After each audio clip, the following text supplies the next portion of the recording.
దేవుని నామానికి మహిమ కలుగును గాక. కూడి వచ్చిన మీ అందరికీ నా ప్రత్యేక వందనాలు. ఈ ఉదయకాల సమయం ఇంతవరకు మనం దేవుని ఆరాధించాము, పాటల ద్వారా దేవుని మహిమపరిచాము.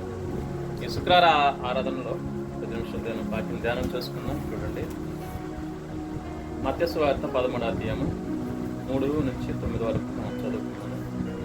మత్తయి సువార్త 13వ అధ్యాయము 3వ వచనం నుంచి 9వ వచనం మనకు తెలిసిన భాగం అయినప్పటికీ మరొకసారి ధ్యానం చేసుకున్నాం.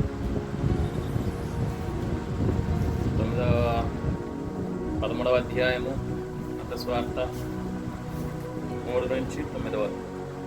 ఆయన వారిని చూచి చాలా సంగతులను ఉపమాన రీతిగా చెప్పెను.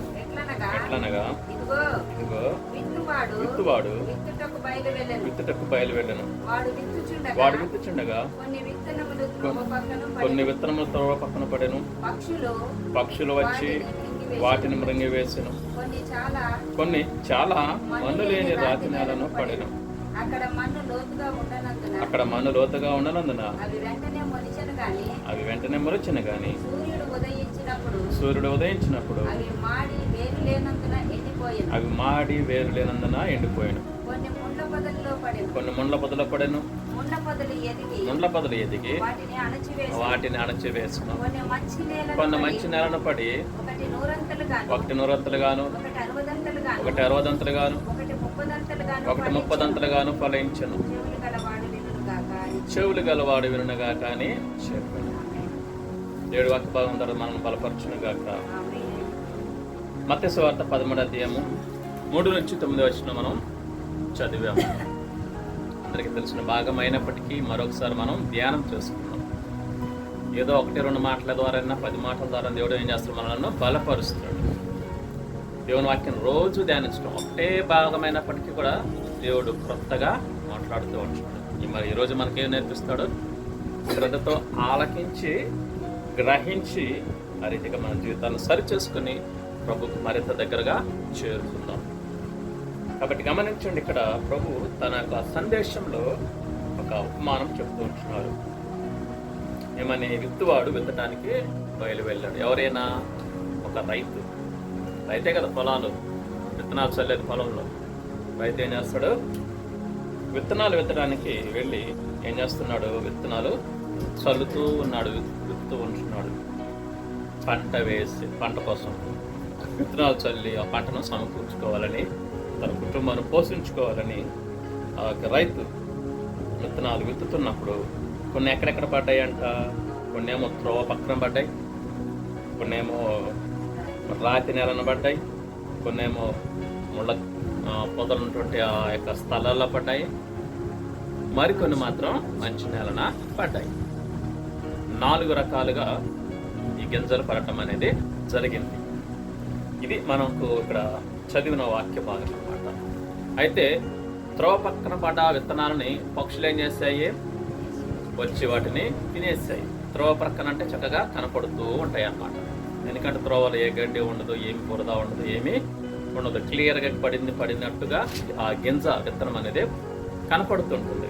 కాబట్టి పక్షులు వచ్చి వాటిని తినివేయటం జరిగింది, మృంగివేయటం జరిగింది.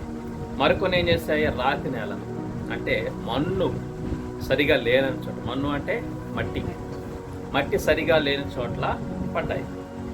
అవి మొలిచాయి, కానీ లోతుగా మట్టి లేకపోవటం వలన వాటి వేరు లోతుగా వెళ్ళలేదు. కాబట్టి ఏం చేయబడ్డావు? అవి కొద్ది రోజులుండి సూర్యుడు ఎప్పుడైతే ఉదయించాడో ఆ సూర్యుని వేడిమికి అవి మాడిపోయి చనిపోయాయి. మరికొన్ని విత్తనాలు ముండ్ల పొదల్లో పడ్డాయి. అక్కడ అది నేల మంచిది కావచ్చు, కానీ అక్కడ ప్లేస్ ఎలాంటిది? ముండ్ల చెట్లు ఉన్నాయి. ఆ ముండ్ల చెట్లలో పడేసరికి అవి కూడా మొలిచాయి, కానీ ఎదగకుండా ఆ ముండ్ల పొదలో ఏం చేసాయి? ఆపేసాయి. పైగా నీడ కూడా ఉంటుంది. సో అవి ఎదగటానికి అవకాశం లేదు. సో ఇప్పుడు మనం చూసినటువంటి 3 కూడా ఏంటి? 3 రకాల విత్తనాలు. ఒకటి త్రోవ ప్రక్కన పడినటువంటి విత్తనాలు, తర్వాత రెండవది రాతి నేలను పడినటువంటి విత్తనాలు, మూడవది ముళ్ళ పొదన పడిన విత్తనాలు. ఈ 3 రకాల విత్తనాలు, లేదా 3 ప్రదేశాలు కూడా అనుకోవచ్చు. మీ ఇష్టం ఎలాగైనా తీసుకోండి. కానీ మనం వాక్య భాగం ఏంటంటే విత్తనం గురించి మాట్లాడుతున్నాం కాబట్టి విత్తనం తీసుకున్నాం. కానీ కొన్ని మంచి నేలన పడ్డాయి, పొలంలో పడ్డాయి అన్నమాట. ఎప్పుడు సాగు చేసే పొలంలో అవి పడ్డాయి. అవి ఎలా అప్పుడేం చెయ్యి, ఎదిగాయి, ఫలించాయి. వాటి ఫలితం ఎలా ఉంటుంది?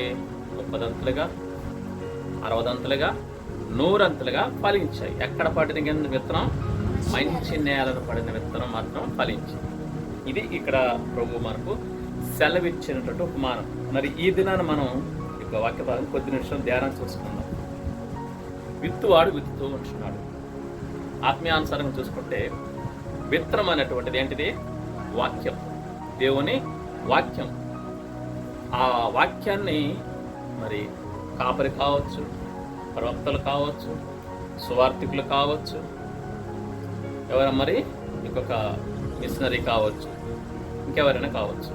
వాక్యాన్ని విత్తేది ఎవరంటే దేవుని దాసులు, దైవజనులు మాత్రం వాక్యాన్ని విత్తుతూ ఉన్నారు.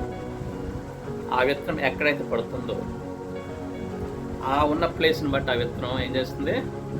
ఫలించాలా, చచ్చిపోవాలా, లేకపోతే ఎండిపోవాలా, లేకపోతే కొద్దిగెదిగి అలాగే ఉండిపోవాలనేది ఆ ప్లేస్ని బట్టి, ఆ హృదయాన్ని బట్టి, ఆ వ్యక్తిని బట్టి ఉంటుంది ఒక రకంగా.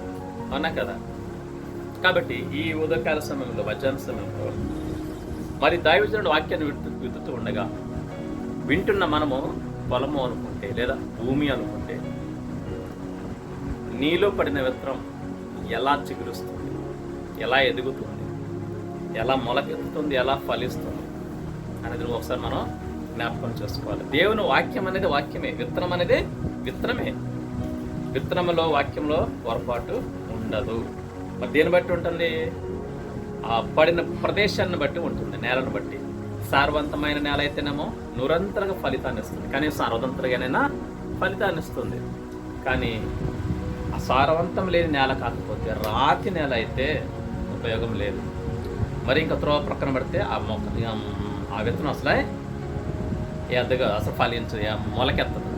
ఏం చేస్తాడు? దుష్టుడు వచ్చి దాన్ని ఎత్తుకొని పోతాడు. మొదటిగా చూసుకున్నట్లయితే త్రోవ ప్రక్కన పడిన విత్తనం, దారిలో పడినటువంటి విత్తనం, పొలం పక్కన త్రోవ ప్రక్కన పడినటువంటి, పొలం పక్కన ఉంటాయి కదా త్రోవలు, ఉంటాయి కదా దారులు, రోడ్లు, అలా చల్లేటప్పుడు కొన్ని విత్తనాలు అక్కడ పడ్డాయి. మరి ఆ విత్తనాన్ని ఏం చేస్తున్నాడు? దుష్టుడు వచ్చి ఎత్తుకెళ్ళిపోతున్నాడు. అంటే నీ హృదయం ఎలాంటిది? దేవుని వాక్యం అందరికీ సమానంగా ఉంటుంది, అందరికీ ఒకటే మాట వినపడుతుంది. ఒకేసారి అందరికీ ఎంతమంది విన్నా కానీ అదే మాట వినపడుతుంది అందరికీ. మరి నీ హృదయంలో ఉన్నటువంటి నీ పొలం ఎలా ఉంటుంది? త్రోవ ప్రక్కన పడిన స్థలంలా ఉంటుంది. అంటే ఎప్పటికీ దున్నబడిన భూమిగా, త్రొక్కబడిన భూమిగా, నిర్మానుష్యమైన భూమిగా ఉంటుందేమో. అంటే సారవంతమైన భూమిగా లేకుండా, ఆ దున్నబడిన భూమిగా లేకుండా, ప్రభుకు పనికి వచ్చే భూమిగా లేకుండా ఉందేమో. ఒకసారి మనం పరిశీలన చేసుకోవాలి మన హృదయాన్ని. అంటే ఎవడో కూడా సాధు చేయలేనటువంటి భూమిగా ఉండకూడదు. సాధు చేయటం అంటే దున్నబడని భూమిగా. ఎలా ఉండాలి మరి? ఎప్పుడు పొలం ఎలా ఉంటుంది? ఎప్పుడు కూడా దున్నుతూనే ఉంటారు. ఎందుకు? అది ఫలాన్ని ఇవ్వాలి, ఫలం ఇవ్వాలి, పంట పండాలి. మన హృదయం కూడా ఏం చేయబడాలి? దున్నబడుతూ ఉండాలి. అనేకమైన పరిస్థితులు వస్తుంటాయి, అనేకమైన కష్టాలు వస్తుంటాయి. అవన్నీ ఏం చేయాలి? ఎదుర్కోవాలి, నిలబడగలగాలి. ఎవరైతే నిలబడతారో ప్రభు వారిని దున్నుతూ ఉంటాడు. అనేక రకాలుగా కష్టాల ద్వారా, శ్రమల ద్వారా, నిందల ద్వారా, అవమానాల ద్వారా, అనారోగ్య పరిస్థితుల ద్వారా, ఆటంకాల ద్వారా, ఇబ్బందుల ద్వారా, ఆర్థిక సమస్యల ద్వారా ఏం చేస్తున్న దేవుడు? దున్నుతూ ఉంటాడు. అయ్యో ఇవన్నీ నాకు ఎందుకు, నేను నా వల్ల కాదు, నేను భరించలేను, నేను ఈ చర్చికి రాను, నాకు ఈ దేవుడు వద్దు, నాకు సంతోషం కావాలి, నాకు మంచి జాబ్ కావాలి, నాకు ఉద్యోగం కావాలి, నాకు డబ్బు కావాలి, నాకు ఈలోక సుఖం కావాలి, ఈలోక ఎంజాయ్ కావాలని నువ్వు వెళ్ళిపోయావు. ఎంజాయ్ ఉంటుంది కానీ బతికినంత కాలం ఉంటుంది. 8 సంవత్సరాలు బతుకుతుంది, మహా అయితే 60-70. ఆ తర్వాత పరిస్థితి ఏంటి కదా? అది కాదు. ఇక్కడ ఏమంటున్నాడంటే త్రోవ ప్రక్కన పడిన విత్తనంగా మనం ఉండకూడదు. ఎందుకంటే దేవుని వాక్యం నీలో పడ్డ తర్వాత ఏం చేయాలి? అది ఫలించాలి, ఎదగాలి, ముందు మొలకెత్తాలి.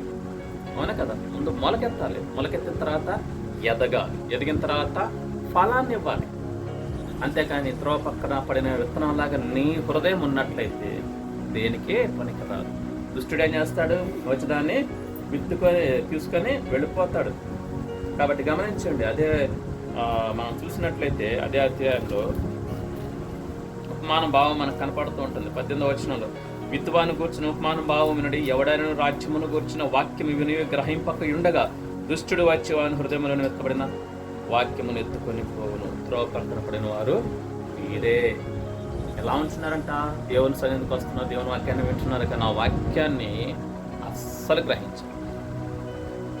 ఏం చేస్తారు మరి? చూడటానికైతే ఇటు కాపర్ వైపు చూస్తూ ఉంటారు, తల ఊపుతుంటారు, కానీ ఆలోచన అంతా ఏడుంటుంది? ఎక్కడో ఇంటి దగ్గర ఉట్టి మీద ఉన్నటువంటి ఆ మాంసం కూరలో ఉంటుంది, లేదా ఆ ఉట్టి మీద ఉన్నటువంటి ఆ బువ్వలో ఉంటుంది. అవునే కదా? ఎగ్జాంపుల్. ఆలోచన ఎక్కడో ఉంటుంది, మైండ్ ఆబ్సెంట్, బాడీ మాత్రం ప్రజెంట్ ఇక్కడ ఉంటుంది, బాడీ ఉంటుంది. అదే గ్రహించకపోవటం. ఒకవేళ విని కూడా నువ్వు దాన్ని ఈ చెవులు విని ఈ చెవులు వదిలేసావనుకో, సామెత, చెవులో వదిలేయరు కానీ గ్రహించకపోవటం. వింటారు, చూద్దాం తర్వాత, వీళ్ళు ఇంతే చెప్తారు అని ఏం చేస్తాడు? దాన్ని గ్రహించరు. అలా గ్రహించిన వారికి ఎవరికి అవకాశం ఇచ్చారు? అపవాదికి అవకాశం ఇచ్చారు, దుష్టుడికి అవకాశం ఇచ్చారు. అప్పుడు ఏం చేస్తాడు దుష్టుడు? మందిరం నుంచి బయటికి వెళ్ళగానే ఏం చేస్తాడు? బయట కూర్చొని ఉంటాడు చక్కగా. ఎవరు? అపవాది, దుష్టుడు. అప్పుడు వరదనం దూరిపోయి ఆ వాక్యం తీసుకొని వెళ్ళిపోతాడు. ఏం చెప్పారంటే మళ్ళీ ఇంటికి వెళ్ళాక, అమ్మ ఏం చెప్పారు అమ్మ అంటే, ఏదో చెప్పారు, వాక్యం చాలా బాగుంది, సూపర్గా ఉంది, ఇంతే, ఇంతకుమించి పదాలు రావు, బాగుంది, సూపర్గా ఉంది, చాలా బాగా చెప్పారు. ఏం చెప్పారంటే ఇదే ఇంగియే. అలా ఉంటుంది మన పరిస్థితి. అయితే వాక్యాన్ని ఏం చేయాలా? గ్రహించాలి.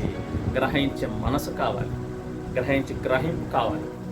అది లేకపోతే దేవుడిని అడగాలి, యేసయ్యా నాకు సహాయం చేయాలి. వాక్యం వింటున్నాను, గ్రహించలేకపోతున్నాను. గ్రహించడం ఏంటి? ఆ వాక్యం యొక్క అర్థం ఏంటి, ఎందుకు చెప్తున్నారు, మరి దాంట్లో ఉన్న మీనింగ్ ఏంటి, అర్థం ఏంటి అనేది మనం గ్రహించి దాని వలన నాలో ఏమైనా లోపాలు ఉన్నాయా, నేను ఇంకేమైనా సరి చేసుకోవాలా అని చెప్పి దాన్ని ఏం చేయాలి? మనం స్వీకరించాలి. ఆ వాక్యాన్ని స్వీకరించి ఏం చేయాలో, ఏదైనా లోపం ఉంటే సరి చేసుకోవాలి. దేవా, నాలో ఈ లోపం ఉంది, నీ వాక్యం నాకు తెలియపరచావు, నేను లోబడుతున్నాను, నాకు సహాయం చేయి. ఇంకా గ్రహించడానికి, నీ వాక్యాన్ని గ్రహించడానికి నాకు ఆత్మీయ గ్రహింపు దయచేయని అడగాలి. గ్రహింపు ఒకవేళ లేదు అనుకున్నాం, తప్పులేదు. అందరికి ఉంటుందని, అందరికి ఒకేలాగా ఉండాలని రూల్ ఏం లేదు కదా. అందరి సామర్థ్యత ఒకటి కాదు, ఒక్కొక్కరికి ఒక్కొక్క సామర్థ్యత దేవుడు ఇచ్చాడు. కాబట్టి ఒకరికి నిజంగా వాక్యం అర్థం కావట్లేదమ్మా, దేవుడిని అడుగు, లేకపోతే నీ కాపుని అడుగు. ఒంటరిగా నాకు ఇది ఈరోజు చెప్పిన వాక్యం అర్థం కాలేదయ్యా, నాకు మరి కొంచెం ఇంకా వివరంగా చెప్పండి అంటే వాడు చెప్పడానికి ఇష్టపడతారు. అందుకే ఉన్నారు కాపర్లు. దేనికి? దేవుని వాక్యాన్ని విషదపరచడానికి. యేసు ప్రభు కూడా చాలాసార్లు బోధిస్తూ ఉన్నప్పుడు ఆ జనాంగానికి ఉపమానాలతో బోధించేవాడు, కానీ శిష్యులకి ఏకాంతంగా ఎక్కువ విషయాలు తెలియపరిచేవాడు. ఏకాంత అంటే ఒంటరిగా ఉండమని కాదు కదా అర్థం. సంఘంలో కాకుండా నీకు అర్థం కాని విషయాన్ని ఏం చేయాలి? కాపురితో అడగాలి. ఖాళీ టైంలో అడిగితే వారు ఇంకా మరికొన్ని విషయాలు నీకు తెలియపరచడం జరుగుతుంది. అది నేర్చుకునే మనస్తత్వం. అంతేకాని అర్థం కాలేదు, అర్థమైందా, అర్థం కాకపోయినా విన్నాను, వచ్చాను, వెళ్ళిపోయాను అన్నట్లుగా ఉండకూడదు. మనం చర్చికి వెళ్తున్నామంటే ఏం నేర్చుకుంటున్నాం, అది ముఖ్యం. వెళ్ళటం ముఖ్యం కాదు. 30 సంవత్సరాలు చెబుతూ ఉంటాం, పాడిందే పాట, అది కాదు కావాల్సింది. ఎక్కడ గొంగలు అక్కడే, అవి కాదు. ఏం నేర్చుకుంటున్నావు? నువ్వు నేర్చుకున్నదని నువ్వు పాటిస్తున్నావా? పాటించిన దానిలో నీకు మార్పు వస్తుందా? ఇతరులు నీలో మార్పు చూస్తున్నారా? ఇది ముఖ్యం. కాబట్టి త్రోవ ప్రక్కన పడినటువంటి స్థలముగా మన హృదయం ఉండకూడదు, మన జీవితం ఉండకూడదు. వాక్యం ఎక్కడ పడ్డా వాక్యమే, విత్తనం ఎక్కడ పడ్డా అదే విత్తనం, విత్తనంలో తప్పు లేదు. ఎక్కడుంది మరి ఆ స్థలం? ఆ హృదయం. అవునే కదా? సారవంతమైన నేలలోనే ఎందుకు పండుతుంది విత్తనం? అక్కడ పండటానికి అవకాశం ఉంది, గింజ మొలకెత్తడానికి అవకాశం ఉంది, ఎదగటానికి అవకాశం ఉంది, ఫలించడానికి అవకాశం. రాతి నేల పట్టినకుండా మొలిసిద్ది, కానీ ఎదగటానికి అవకాశం లేదు, వేరు లోతుగా వెళ్ళదు, ఎందుకంటే అక్కడ మన్ను లేదు కాబట్టి. అలా ఉండకూడదు. త్రోవ పక్కన పడితే మరీ దాన్ని త్రోవ అసలు మొలక కూడా రాదు, మొలకెత్తదు. దుష్టుడు దాన్ని ఎత్తుకుపోతాడు. కాబట్టి విన్న వాక్యాన్ని ఏం చేయాలా? స్మరించాలి. ఇంటికి వెళ్ళిన తర్వాత ఖాళీగా ఉన్నప్పుడు ఏం చేయాలి? వాక్యాన్ని మనం స్మరిస్తూ ఉండాలి. ఈరోజు ఏం చెప్పారు, ఈరోజు నేనేం విన్నాను, దీని ద్వారా నేను ఏం నేర్చుకోవాలి అనేది మనం ఏం చేయాలా? స్మరించాలి పదే పదే దేవుని వాక్యాన్ని. ఆవు ఏ రీతిగా అయితే నెమర వేస్తుందో, పగలంతా మేసిన గడ్డిని రాత్రి ఇంటికి వచ్చి పడుకుని చక్కగా నెమర వేస్తూ ఉంటుంది. అలా మనం ఏం చేయాలి, దాన్ని జ్ఞాపకం తెచ్చుకోవాలా. అది గ్రహింపు. అలా జ్ఞాపకం తెచ్చుకుంటూ ఉంటే దాని ద్వారా దేవుడు నీకు ఏదో ఒక విషయాన్ని నేర్పిస్తాడు. దాని ద్వారా మన జీవితం మారడానికి అవకాశం ఉంది. చాలా చూడండి, అందుకే మనకు కనపడుతుంది మార్కు 8:21 ఒకసారి చూడండి.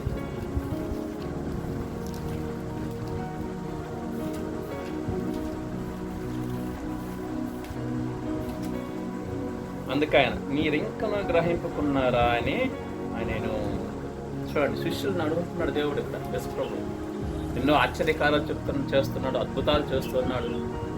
అయితే మీరు ఇంకా గ్రహించకుండా ఉన్నారా? ఇన్ని రోజుల నుంచి నాతో ఉంటున్నారు, ఇంకా మీకు గ్రహింపు అనేది రావడం లేదా? అదే క్వశ్చన్ నిన్ను అడిగితే, ఎన్ని సంవత్సరాలు చర్చికి వెళ్తాను, ఎన్ని రోజుల నుంచి చర్చికి వెళ్తాను, మరి ఏం నేర్చుకుంటున్నావు? గ్రహింపు అనేది చాలా చాలా అవసరం. దేవుని వాక్యాన్ని గ్రహించాలి. దేవుడు ఎప్పుడేం మాట్లాడుతున్నాడో గ్రహించాలి. వాక్యం ద్వారా మాత్రమే కాదు, కళల ద్వారా, దర్శనాల ద్వారా దేవుడు ఏం చేస్తాడు? మాట్లాడుతుంటాడు. పరిస్థితుల ద్వారా, ఎదుటి వ్యక్తుల ద్వారా దేవుడు మాట్లాడుతాడు. ఆ గ్రహింపు మనకు ఉండాలి. పుస్తకం ద్వారా కూడా మాట్లాడతాడు. అనేక రకాలుగా మనం అర్థం చేసుకోవాలి, కానీ గ్రహింపు ఉండాలి. కానీ దేవుడికి ఎలాగైనా మాట్లాడగలడు. అవునే కదా, మాట్లాడతాడు. బిలాంతో గాడి ద్వారా మాట్లాడాడు. యోనాతో మహాసముద్రం తుఫాను ద్వారా మాట్లాడాడు. యోనాకు అర్థమైంది, ఇది నా వలన దేవుడు రానిచ్చాడు, నా కోసం రానిచ్చాడు, కాబట్టి నన్ను ఎత్తి సముద్రంలో పడేయండి, ఇదంతా నిమ్మళమవుతుంది అని చెప్పేస్తాడు. ఆయన చెప్పినట్టుగా ఆయన ఎప్పుడైతే సముద్రం పడేస్తారో అదంతా ఆగిపోతుంది. కాబట్టి దేవుడు పరిస్థితుల ద్వారా కూడా మాట్లాడతాడు, అనేక రకాలుగా మాట్లాడతాడు. కాబట్టి గ్రహింపు మనకు అవసరం. ప్రార్థన అడగానే ప్రతి నాకు గ్రహింపు అయ్యా అని. కాబట్టి గమనించండి, యాకోబు పత్రిక 1:22-24 చూడండి ఒకసారి. యాకోబు పత్రిక ఎప్పుడు తర్వాత ఉంటుంది, 210 పేజీ నెంబరు, 1వ అధ్యాయం 22-24 వరకు. వాడు తను చూచుకొని అవతలికి పోయి, మీరు వినువారు మాత్రమై ఉండి మిమ్మల్ని మీరు మోసపుచ్చుకొనకుండా వాక్య ప్రకారం ప్రవర్తించేవారినై ఉండండి. ఇక్కడ పేతురు యాకోబు గారు రాస్తున్నాడు, 1వ అధ్యాయం 22వ వచనం. మీరు వినువారు మాత్రమై ఉండొద్దు, విన్న తర్వాత ఏం చేయాలా? దాన్ని మీరు గ్రహించాలి. అలా గ్రహించకపోతే ఎలా అవుతుందంట? మీరు వినువారు మాత్రమై ఉండి మిమ్మల్ని మీరు మోసపుచ్చుకోవద్దు. విని గ్రహించలేదనుకో, ఎవరిని మోసం చేస్తున్నట్లు? మనకు మనమే, నాకు నేనే, నీకు నువ్వే మోసం చేసుకున్నట్లు. ఎందుకంటే నీకు నువ్వే నరకానికి వెళ్ళిపోతావు. ఆ వాక్యాన్ని గ్రహించకపోతే, ఆ వాక్యాన్ని స్వీకరించకపోతే, ఆ వాక్య ప్రకారం నువ్వు జీవించకపోతే నువ్వు గ్రహింపు అనేది మనకు అవసరం. కాబట్టి వినువారు మాత్రమే మనం ఉండటం కాదు. వింటున్నామా అంటే వింటున్నాం, మరి ఇంటికి వెళ్ళిపోతానంటే ఇంటికి వెళ్ళిపోతాం, ఇది కాదు కావాల్సింది. విన్న వాక్యాన్ని గ్రహించాలి. కాబట్టి గమనించండి, అతను ఎలా ఉంటాడంట? ఒకవేళ అలా చేస్తే, ఎవడైనా సరే వాక్యమును వినువాడై ఉండి దాని ప్రకారం ప్రవర్తింపని వాడైతే వాడు అద్దములో తన సహజ ముఖము చూసుకున్న మనిషిని పోలి ఉన్నాడు. గ్రహించిన వాడు ఏం చేస్తాడు? అర్థం నిద్ర వస్తుందా? మరి ఏంటి? కాబట్టి వినాలా. గ్రహింపు లేకపోతే ఆ వ్యక్తి ఎలాంటి వాడంట? పోలిక. అద్దంలో తన మొహం చూసుకొని తర్వాత మన అద్దం తీసేస్తే తన మొహం తనే మర్చిపోతాం. అలా ఉండకూడదు అని ఇక్కడ మనకు రాయబడుతూ ఉంటున్నాడు. కాబట్టి గమనించండి, వినువారు మాత్రమే ఉండొద్దు, కానీ ఆ వాక్యాన్ని మనం ఏం చేయాలా? గ్రహించి ఆ రీతిగా జీవించాలి. అందుకే యెషయా గ్రంథం 44:18 చూడండి ఒకసారి. యెషయా గ్రంథం 44:18. కాబట్టి గమనించండి, దేవుడు తన వాక్యాన్ని వినిపిస్తూ ఉంటున్నప్పుడు మనం ఏం చేయాలా? వినటానికి వేగరపడాలి, గ్రహించాలి. ఆ తర్వాత వాక్యానుసారంగా మనం ప్రవర్తించాలి. వారు వివేచింపరు, గ్రహింపరు. చూడకుండానట్లు వారి కన్నులు కప్పబడను, గ్రహింపకుండానట్లు వారి హృదయములు మూయబడను. కాబట్టి గమనించండి, ఇలా ఉండకూడదు. వాక్యాన్ని ఎవరైతే గ్రహిస్తారో వారికి వివేచన అనేది ఉంటుంది. వారు కన్నులతో దాన్ని చూడగలుగుతారు. ఏ వాక్యాన్ని అయితే విన్నారో దాన్ని చూడగలుగుతారు, ఆత్మీయ నేత్రాలతో చూడగలుగుతారు. కాబట్టి గ్రహించే హృదయం కూడా మనకు అవసరం. కాబట్టి ఈ రీతిగా ఉంటే నష్టం తప్ప మనకు ఉపయోగం అనేటువంటిది లేదు. కాబట్టి పిల్లలు గమనించండి, మన జీవితంలో వాక్యాన్ని గ్రహింపు అనేది మనకు ఎంతైనా అవసరం. కాబట్టి మనం ఏం చేయాలా? ఆ వాక్యాన్ని గ్రహించాలి. తర్వాత రెండోది ఏంటి? మందు లేని రాతి నేలన పడిన విత్తనం. గ్రహింపు మొదటిగా మనకు ఉండాలి. అది ఉంటే ఆ తర్వాత వాక్యానుసారంగా మనం జీవించడానికి అవకాశం ఉంటుంది. రెండవ ప్రదేశం ఏంటంటే మన్ను లేని రాతి నేల. రెండవదిగా మొదటిది ఏంటి? త్రోవ ప్రక్కన పడిన స్థలం, విత్తనం. కాబట్టి రెండోది మన్ను లేని రాతి నేలన పడిన విత్తనం. విత్తనం ఎక్కడైనా విత్తనం ఒకటే పోలిక, ఒకటే స్వభావం దానిది. కానీ స్థలాన్ని బట్టి అది ఎదుగుతూ ఉంటుంది, ఫలించడం ఉంటుంది, లేదా చచ్చిపోవటం అనేది ఉంటుంది స్థలాన్ని బట్టి. సో ఇప్పుడు మనం స్థలాన్ని బట్టి మాట్లాడుతూ ఉంటున్నాం. కాబట్టి మొదటిదిగా త్రోవ ప్రక్కన పడినటువంటి త్రోవ ప్రక్కన పడిన స్థలం ఎలాంటిది? ఎప్పుడు కూడా దున్నబడలేదు, ఎప్పుడు కూడా దేవుని వాక్యానికి చోటు ఇవ్వనటువంటిది, ఎప్పుడు కూడా ప్రభు సన్నిధికి రానటువంటి వ్యక్తులు వాళ్ళు విన్నా కానీ దేవునికి లోబడరు, గ్రహించరు. వాళ్ళు ఎలాంటి వాళ్ళంటే వాళ్ళకు వారే మోసం చేసుకుంటున్నారు.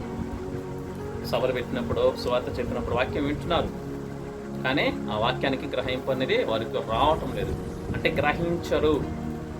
మనలో కూడా అలా ఉండకూడదు.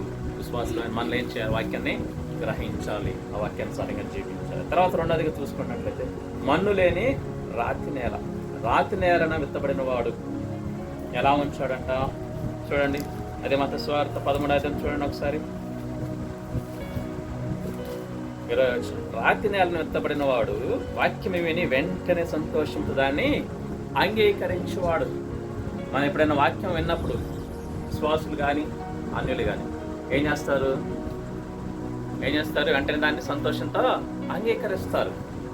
అంగీకరించి ఆ తర్వాత ఏం చేయబడతారు? మళ్ళా ఏం చేయబడతారు? కొద్ది రోజులకే వదిలేస్తారు, పడిపోతారు, లోకంలో కలిసిపోతారు.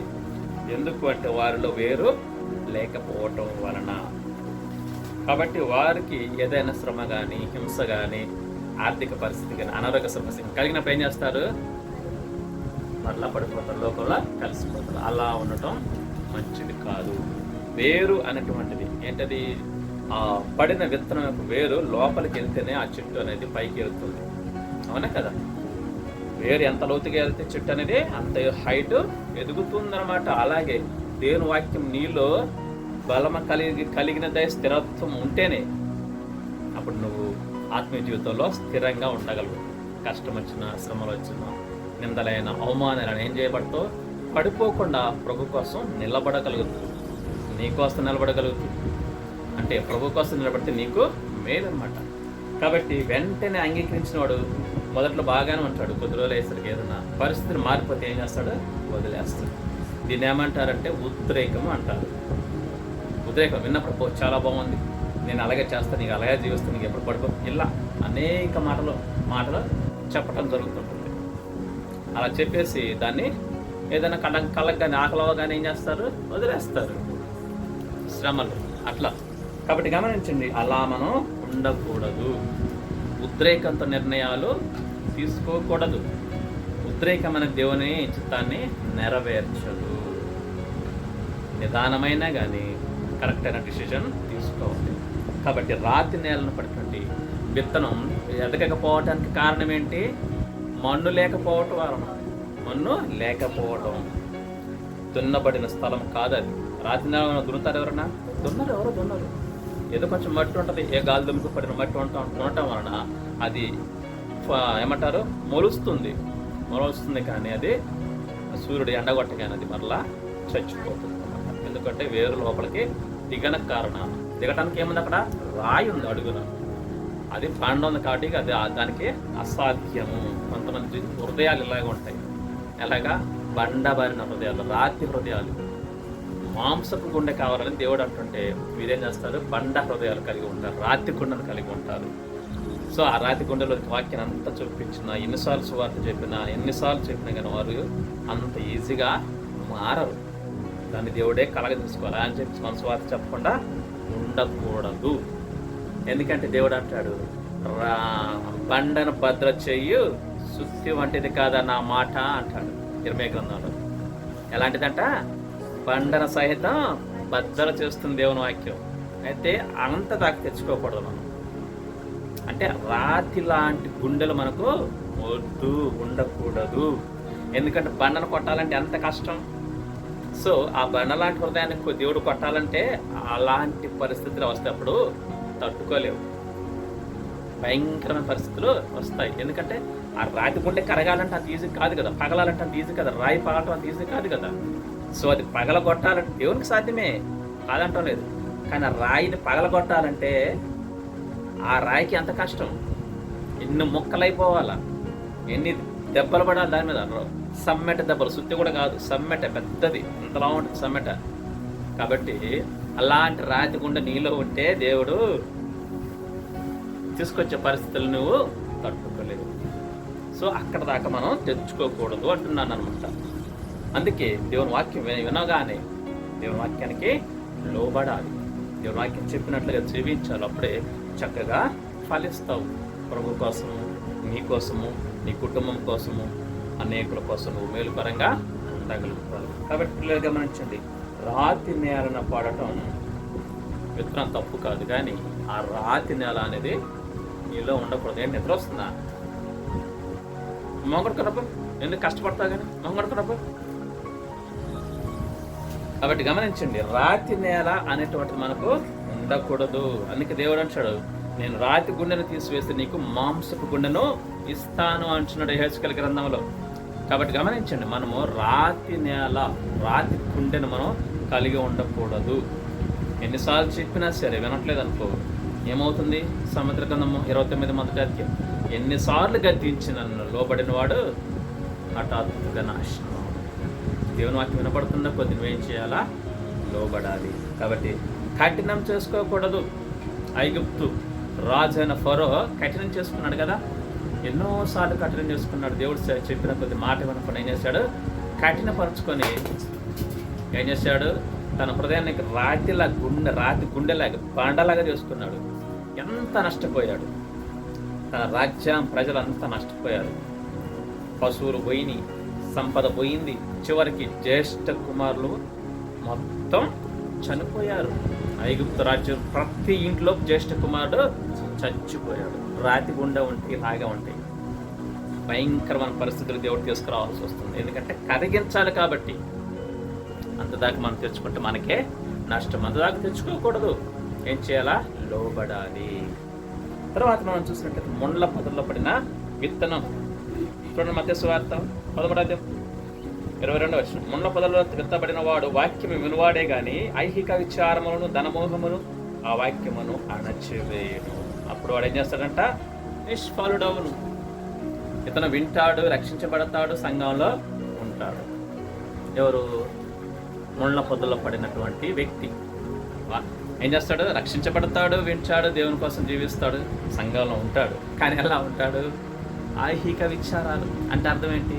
ఈ లోకానికి సంబంధించిన విచారాలు. అయ్యో నాకు చాలా అప్పులు ఉన్నాయే, నేను డబల్ కట్ కొనుక్కున్నానే, నేను టీవీ కొన్నానే, నేను ఫ్రిడ్జ్ కొన్నానే, ఈ అప్పులను ఎలా తీర్చాలి, నేను ఒక్కడనే సంపాదిస్తున్నాను, నా భార్యను పనికి పంపట్లేదు, నా పిల్లలను పనికి పంపట్లేదు, నేనే మగాడిని, నేనే తీర్చుకోవాలా. ఇవన్నీ ఏంటి? ఐహిక విచారాలు అంటే అర్థం ఏంటి? ఈ లోకానికి సంబంధించినటువంటి విచారం. అప్పులు కట్టుకోవాలా, నా వల్ల కావటం లేదు, మళ్ళీ పైగా నా వల్ల కావటం లేదు, రోజుకు 1000 రూపాయలు సంపాదించినా సరే నా వల్ల కావటం. ఇవన్నీ నాకు ఆరోగ్యం బాగాలేదు, నేను హాస్పిటల్కి వెళ్ళాలి. కరెక్టే, ఇవన్నీ ఐహిక విచారాలు. అంటే ముండ్ల చెట్టు ఎలాగైతే అణిచివేస్తుందో ఈ లోకానికి సంబంధించినటువంటి ఇవన్నీ కూడా అప్పులు కావచ్చు, అనారోగ్య సమస్యలు కావచ్చు, ఆర్థిక సమస్యలు కావచ్చు, ఇంకా వేరే వేరే సమస్యలు అన్నీ ఏం చేస్తాయి? చర్చికి రానివ్వకుండా ఆపేస్తాయి. ఒకళ్ళు విన్నా కానీ అతను ఎదగనేయకుండా ఆపేస్తాయి. కొంతమంది వస్తారు చర్చికి, 30 సంవత్సరాలు వస్తుంటారు, వీటన్నిటి కారణం ఎదగనకుండా ఆపేస్తారు, గ్రహింపు లేకుండా ఆగిపోతారు. దేవుని వాక్యం అందుకే స్పష్టంగా ముందుగానే మన కొరకు రాయించి పెట్టాడు దేవుడు. అయితే ఇవన్నీ తీరాలంటే ఏం చేయాలా? ప్రభుత్వ సహవాసం చేస్తే నీ అప్పులని దేవుడు తీర్చేస్తాడు. మరి మేమేం పని చేస్తున్నాం? నేనేం పని చేస్తున్నా? నా కుటుంబం కోసం 24 గంటలు ఇంట్లోనే ఉంటున్నాను, దేవుని వాక్యం చదువుతున్నాం, దేవుని పరిచయంలో పాల్గొంటున్నాం. దేవుడు పోషించట్లేదు మనల్ని? బ్రహ్మాండంగా పోషిస్తాడు. అందుకే ప్రభు అన్నాడు, రేపటి గురించి మీరు చింతించవద్దు. ఆకాశ పక్షులను చూడండి, ఎవరు పోషిస్తున్నారు? భూ జంతువులను చూడండి, ఎవరు పోషిస్తున్నారు? సముద్రంలో ఉన్నటువంటి మత్స్యాలు అవన్నీ ఎవరు పోషిస్తున్నారు? వాటిని పోషించిన వాడు. సరే, వాటికంటే శ్రేష్టమైన మీరు, మిమ్మల్ని దేవుడు పోషించడా? ఓ అవివేకులారా, ఎందుకు మీరు ప్రయాసపడతారని ప్రభు అంటున్నాడు. నేనంటున్నాను, ఇప్పుడు నేనంటున్నా, ఓ అవివేకులారా, మీరు ఎందుకు కష్టపడుతున్నారు? అలా కష్టపడే వారిని గురించి ప్రభు సన్నిధికి వస్తే నువ్వు రోజుకు 200 సంపాదించినా సరే ఏం చేయబడతావు? ప్రభు రక్షణలో ఉంటావు. నీకున్న అప్పులన్నీ తీర్చడానికి దేవుడు సాయం చేస్తాడు నీ ద్వారా. దేవుడు డైరెక్ట్గా వచ్చి తీర్చడు, నీ ద్వారా తీర్చడానికి సాయం చేస్తాడు. అంటే అప్పుడు తీరిన తర్వాత వస్తుంటే ఎప్పటికీ తీరవు. నీ పిల్ల తరాలనేగా తీరవదు. నిజమే. ఎందుకంటూ ముళ్ళ పొదలు ఎదిగింది మొక్క, అది ముళ్ళ పొదలు తప్పుకుంటాయా? అసాధ్యం. అది ఎదగదు ఇంకా. అలాగే ప్రతి దేవుని సన్నిధికి వస్తూ ఉంటావు, ప్రభు పాదాలు పట్టుకుంటూ ఉంటావు, దేవుడు గ్రహింపిస్తూ ఉంటాడు. వాక్యం ద్వారా దేవుడు ఏం చేస్తాడు? గ్రహింపిస్తాడు. ఇలా ఉంటే ఇలా జరిగింది, ఇలా ఉంటే ఇలా జరిగింది. అప్పుడు నీకేమైంది? అర్థమైంది. ఓహో, కరెక్టే కదా, నిజమే కదా అని నీకే గ్రహింపవచ్చు. దాన్ని ఏం చేస్తాడు? వదిలిపెట్టడానికి ఇష్టపడతావు. అప్పుడు ఆ వదిలిపెట్టినప్పుడు దాని ఫలితం నువ్వు చూస్తావు. అలా ఒక్కొక్కటి వదిలిపెడితే అప్పుడు పరిపూర్ణత వస్తుంది. అప్పుడు అప్పులన్నీ తీరుతాయి. ఎవరో తీర్చరు, దేవుడు నీ ద్వారా తీరుస్తాడు, నీ ద్వారా తీర్చేలాగా చేస్తాడు. దేవుడేమీ తీసుకొచ్చి ధనాన్ని మూట ఇవ్వడం. కాబట్టి గమనించండి, ఏం చేయాలి? దేవుని సన్నిధి ముఖ్యం. వీళ్ళు కూడా ఎవరు ముళ్ళ పొదలు పడిన వారు దేవుని విశ్వాసులే, పేరుకి విశ్వాసులు. అప్పుడప్పుడు కనపడేవాళ్ళు. ఎక్కడ? చర్చిలో అప్పుడప్పుడు కనపడేవాళ్ళు. ఐహిక విచారాలు, ఈ లోకానికి సంబంధించినటువంటి ఐహిక విచారాలు, ధన మోసం, అంతే కదా, ధన మోహం, అదే విచారాలు ఉంటాయి. ఆ విచారాలు అప్పుడు తీరుపడడం కోసం ఆశపడి పనికి వెళ్ళటం, ధనం సంపాదించడం. అలా ఉంటే దేవుని సన్నిధికి ఎప్పటికీ నువ్వు రాలేవు. అందుకే అన్నాడు దేవుడు, నాకంటే ఎక్కువ దేన్ని మీరు ప్రేమించొద్దు. ఫస్ట్ దేవుడు ప్రేమిస్తే ఆ తర్వాత దేవుడు అవన్నీ తొలగిస్తాడు ఒక్కొక్కరు. కాబట్టి గమనించండి, ముండ్ల పొదల్లో పడిన విత్తనంలో మనం ఉండకూడదు. అంటే ముండ్ల పొదల ఆ భూమిలా ఉండకూడదు. అంటే ముండ్లకి చెట్లకి నువ్వు అవకాశం ఇచ్చావు, అవునా కదా? ముండ్ల పొదలు ఎదగటానికి నువ్వు అవకాశం ఇచ్చావు నీ జీవితంలో. ఎవరో ఇవ్వాల? ఈ ధనమోహం, యాహిక విచారాన్ని ఎవరు పెట్టుకున్నారు? నీకు నువ్వే పెట్టుకున్నావు. ఎవడో పెట్టాడా? ఎవడో పెట్టలా. నీకు అవసరం డబ్బులు కాదు ఇప్పుడు. నీకు 10,000 20,000 టీవీ అవసరం నీకు ఇప్పుడు కాదు కదా. అవసరమైనప్పుడు దేవుడు ఇస్తాడు. అప్పటి వరకు ఏం చేయాలో వేచివాడు. మనకి ఎప్పుడు ఏది అవసరమో దేవుడు మనకు ఇస్తాడు. ఆయనకి తెలుసు, మన తండ్రికి నీకు నిజంగా అవసరమో అడుగు, దేవుడిని ఇస్తాడు. సమయం వచ్చినప్పుడు ఇస్తాడు. ఇవన్నీ ఏంటి? మనకు మనం తెచ్చుకొని విచారపడటం తప్ప ఏమీ లేదు. అయ్యో ఎలా తీరుతాయి నువ్వంత నువ్వు చేసుకొని దేవుని మీద నిందేస్తాడు చాలామంది. అప్పులు చేసి వాళ్ళు అప్పులు చేసుకొని దేవుడు నాకు అప్పులు నీకు పెట్టాడే ఎట్లా అనుకుంటారు. దేవుని మీద బాగా తప్పు వేస్తారు, నిందేస్తారు. అది కరెక్ట్ కాదు. అందుకే ప్రభు అన్నాడు, నీ సామర్థ్యం కొద్ది నువ్వు చేసుకోవాలా, సంపాదించుకోవాలా, ఆ రీతిగా ఖర్చు పెట్టుకోవాలి. అంతే తప్ప పిండి అంత అయితే ముద్ద అంతే అవుతుంది, ముద్ద అంత అయితే అంతే రొట్టెలు వస్తాయి. పిండి కొద్ది రొట్టె అంటే ఏంటి? నీకు కేజీ పిండి తీసుకొచ్చి నాకు 300 రొట్టెలు కావాలంటే వస్తాయా? పిండి ఎంత ఉంటే అంతే రొట్టెలు వస్తాయి. అలాగే నీ పని సామర్థ్యం ఎంత ఉందో దాన్ని బట్టి నువ్వు ఏం చేయాలా? ఖర్చు పెట్టుకోవాలా. ఈ గ్రహింపు ఉంటే ఈజీగా ఎవరికి అప్పులు ఉండవు. ఈ గ్రహింపు ఉండదు. తెచ్చిన సంపాదన ఎలా ఖర్చు పెట్టుకోవాలో కూడా గ్రహింపు ఉండదు. ఎలా పడితే అలా ఖర్చు పెట్టేస్తారు. దానివల్ల అప్పులో చాలా మెలకుగా ఉండాలి ఆ సంసార జీవితం. తర్వాత మనం చూసుకున్నట్లయితే ముండ్ల పొదల్లో పడినటువంటి విత్తనం పరిస్థితి ఏంటంటే ఇలాగే ఉంటుంది. లోకంలో క్రైస్తవులు చెప్పుకుంటూ ఉంటారు కానీ లోపల కుంగిలిపోతూ ఉంటారు.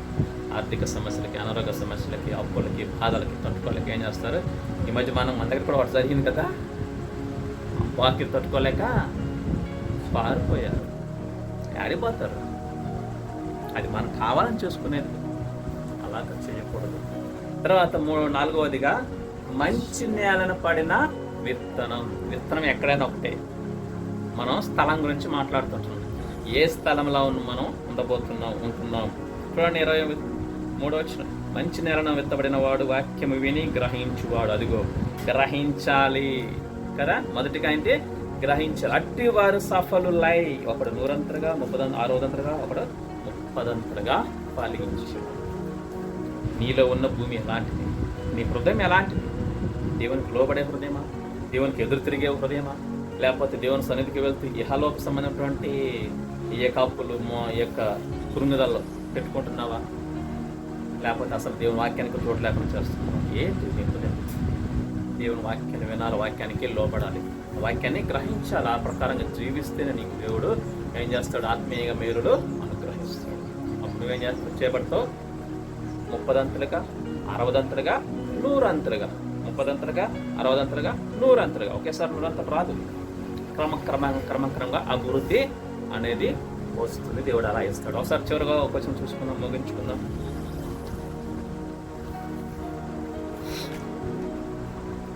చూడండి, ఆదికాండము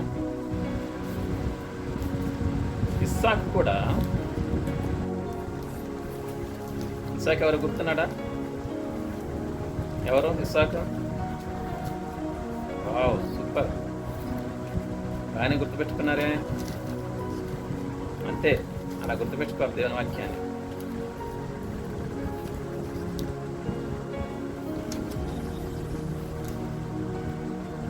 ఆదికాండం 26:12. ఆదికాండం 26:12. ఇస్సాకు ఆ దేశమందున్నవాడై విత్తనము వేసి ఆ సంవత్సరము 100 ఫలము పొందెను. యెహోవా అతన్ని ఆశీర్వదించిన కనుక ఆ మనుష్యుడు ఏం చేయబడ్డాడంట? గొప్పవాడాయను. అతడు మిక్కిలి గొప్పవాడగు వరకు 13. చదవండి, చూడండి ఎలా గొప్పవాడయ్యాడంట. క్రమంగా అభివృద్ధి పొందొచ్చు వచ్చాడు. ఒకేసారి దేవుడు ఇవ్వడు అభివృద్ధి. ఎందుకంటే ఒకేసారి దేవుడు అభివృద్ధి ఇచ్చాడు అనుకో, ఆ కెపాసిటీ నీలో ఉండదు. ఏ కెపాసిటీ? ఆ అభివృద్ధి ఇచ్చినటువంటి కెపాసిటీని తట్టుకునే శక్తి నీలో ఉండదు.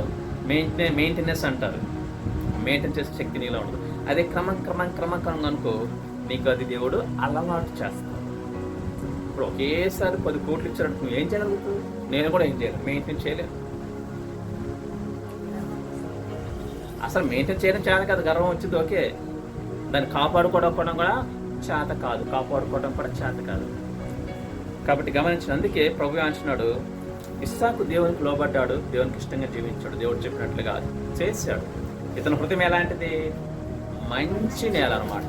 అంటే దేవునికి అప్పగించుకున్నాడు, దేవుడు ఏం చెప్పాడో ఆ రీతిగా జీవిస్తూ వచ్చాడు.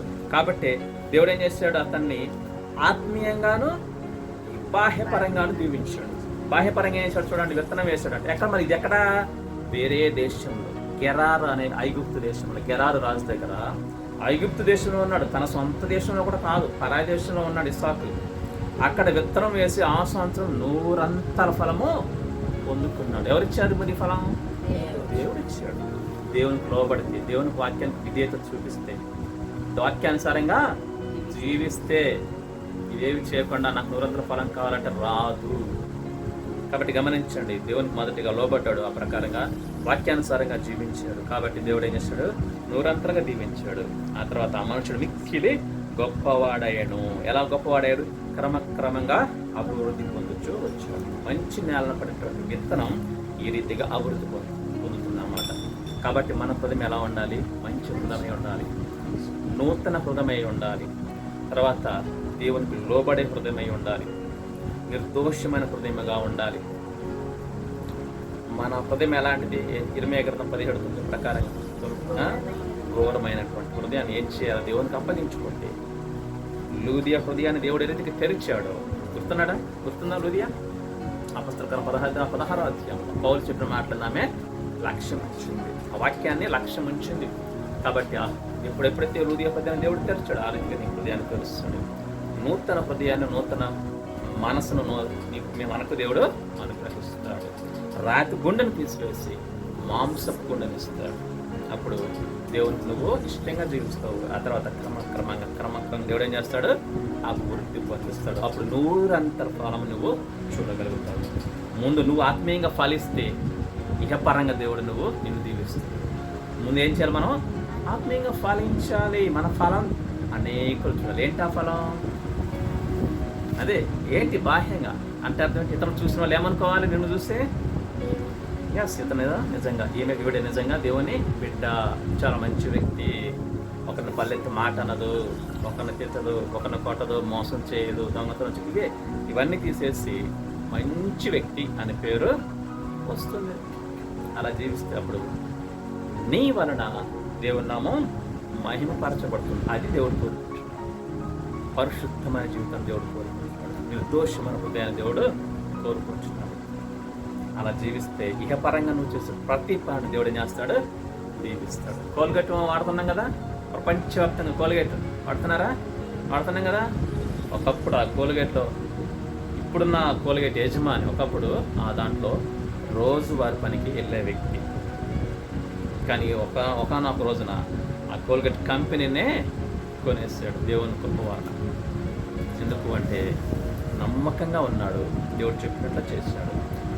దేవుడు ఇవ్వమని బట్టి ఆ యొక్క దశంభాగాలు కావచ్చు, క్రమక్రమ అభివృద్ధి పొందే కొలదిగి దేవునికి ఇస్తూ వచ్చాడు. పాత నిబంధనలో దశంభాగాలు లేవు. దీవించిన కొలది, వర్ధిల్లిన కొలది దేవునికి ఇవ్వాలి. దశంభాగం కాదు, వర్ధిల్లిన కొలది. నువ్వు ఎంతగా వర్ధిల్లుతూ ఉంటావు. ఆ కోల్గేట్ అనే వ్యక్తి ఫస్ట్ దశంభాగం 10 రూపాయలు ఇచ్చాడు, 100 రూపాయలు ఇస్తే, 1000 రూపాయలు ఇస్తే అంత ఇచ్చేవాడు, 100 రూపాయలు. అట్లా వర్ధిల్లే కొద్ది పెంచుతూ పోయాడు. దేవుడు బహుగా దీవించాడు. ప్రపంచవ్యాప్తంగా ఈరోజు కోల్గేట్ తెలియని వాళ్ళు దేవునికి లోబడితే, దేవునికి చిత్తానికి మనం లోబడితే, ఆ రీతిగా జీవిస్తే ఫలితం అనేటువంటిది దేవుడు మనకు తప్పకుండా ఇస్తాడు. ఆ ఫలితం మనం మాత్రమే కాదు, మన తరతరాలు అనుభవిస్తారు. కోల్గేట్ ఇప్పుడుది కాదు, అర్థమవుతుందా? చాలా సంవత్సరాల క్రితం నుంచి వాళ్ళ కుటుంబంలో ఇప్పుడు ఆశీర్వదించబడ్డారు. ఇప్పుడు వాళ్ళు ఎంత వాడుకుంటారో తెలుసా? వాళ్ళ కుటుంబాలు వాళ్ళు వచ్చే సంపాదనలో ఒక 1 కోటి రూపాయలు వచ్చాయండి వాళ్ళకి, జస్ట్ 10 లక్షలు వాడుకుంటారు, 90 లక్షలు దేవునికే చేస్తారు.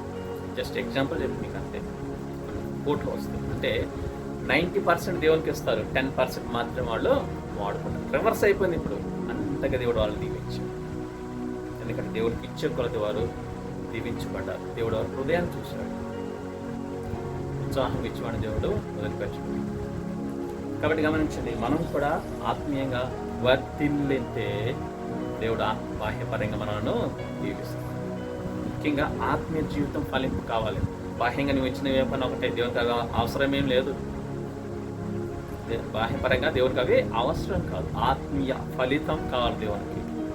ఆత్మఫలం, ప్రేమ, సంతోషం, సమాధానం, దీర్ఘశాంతం, దయాళత్వం, మంచితనం, విశ్వాసం, సాత్వికం, ఇవన్నీ నువ్వు ఫలించగలిగితే అప్పుడు దేవుడు నిన్ను దీవిస్తాడు, ఇష్టపడతాడు. తన పనికి నిన్ను ఎన్నుకుంటాడు, తన పని నీకు అప్పగిస్తాడు నమ్మకత్వాన్ని బట్టి. కాబట్టి గమనించండి, మంచి నేలను పడే విత్తనంగా ఉందాం, మంచి నేలగా ఉందాం. మంచి నేల, దున్నబడినటువంటి నేల. దున్నబడినటువంటి అనేక శ్రమలు, కష్టాలు, ఇరుకులు, ఇబ్బందులు, అవమానాలు, రోగాలు, అనారోగ్య పరిస్థితులు, ఆర్థిక సమస్య, ఇవన్నీ కలిపితే దున్నబడిన నేల అవుతుంది కదా. ఆ రీతికి మనం కష్టాలు, శ్రమ వచ్చినప్పుడు ఏం చేయాలా? ఎందుకు వచ్చాయి అనుకోవద్దు, కానీ దీన్ని ఎలా జయించగలవా నాకు సహాయం చేయాలి. ఆ శక్తి నాకు ఇవ్వు, తట్టుకునే శక్తి నువ్వు అని ప్రార్థన చేస్తే అది ఎప్పుడైతే నువ్వు గెలుస్తావో ఆ తర్వాత ఇప్పుడు అలాంటిది ఏదైనా వచ్చిందనుకో ఆ తర్వాత నీకు సింపుల్ అయిపోతుంది. అది నువ్వు గెలిచి ఉంటావు కాబట్టి నువ్వు మిగతా వాళ్ళకి చెప్పడానికి కూడా అవకాశం. అందుకే యేసయ్య అన్నీ అనుభవించాడు. ఎబ్రీ పత్రిక 2:5 ఆయన అనేక శోధనలు గుండా వెళ్ళి ఎవరైతే శోధించబడుతున్నారో వారికి మార్గదర్శకుడిగా ఉన్నారు. కాబట్టి మనం అనుభవించేటప్పుడు కష్టంగా ఉంటుంది, కాదంటూనే ఓపిక పట్టాలి, దేవుడి సహాయాన్ని అడగాలి. అప్పుడు దేవుడు ఏం చేస్తాడు? సహాయం చేస్తాడు. వాటిని గెలిచిన తర్వాత నీ అనుకున్న వారికి నువ్వు చెప్పడానికి అవకాశం, నడిపించడానికి అవకాశం, వారిని బలపరచడానికి అవకాశం. అందుకే దేవుడు అనుమతిస్తాడు. దున్నబడిన నేల మంచి నేల. ఏ నేల అయితే దున్నబడుతుందో అందులోనే ఫలితం వస్తుంది. పక్కన పడ్డ నేల దున్నబడిందా? కాదది. అనేక మంది తొక్కిన నేల, గట్టిపడిన నేల. విత్తనం అసలు కనీసం దాని లోపల కూడా పడలేదు. కాకులు ఏం చేస్తే ఎత్తుకెళ్ళిపోయినాయి. కాబట్టి దున్నబడిన మంచి నేలకి మనం ఉండాలి. అప్పుడే దేవుని వాక్యం మనలో ఫలిస్తుంది. అనేకులకు సాక్ష్యంగా ఉండగలుగుతాం. దాని ద్వారా దేవునికి మహిమ వస్తుంది. సరే, ప్రార్థన చేసుకున్నాం. విత్తబడిన వాక్యం కొరకు వాక్యాన్ని విన్నాం కదా, మరి వాక్యానుసారంగా మన జీవితం మంచి నేలగా ఉందాం, మంచి విత్తనంగా ఉందాం, ఫలించే విత్తనంగా ఉందాం.